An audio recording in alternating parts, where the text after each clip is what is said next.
Mga kapatid, ang humiliya po ngayong araw ng Lunes pong ito ay hango po sa babasahin kong ito.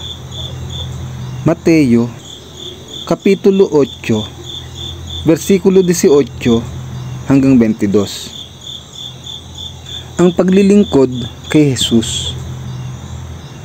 Nang makita ni Jesus ang mga tao sa kanyang paligid, iniutos niya sa mga alagad na maghandang tumawid sa kabilang ibayo. Lumapit sa kanya ang isang tagapagturo ng kautusan at sinabi, "Guro, sasama po ako sa inyo saan man kayo pupunta." Ngunit sumagot si Jesus, "May mga lungga ang mga asong gubat at may mga pugad ang mga ibon. Ngunit wala man lang matulugan o mapagpahingahan ang anak ng tao."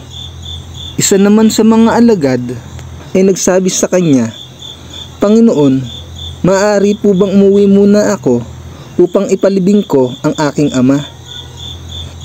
Ngunit sinabi sa kanya ni Jesus, "Maglingkod ka sa akin at ipaubaya mo sa mga patay ang paglilibing ng kanilang mga patay."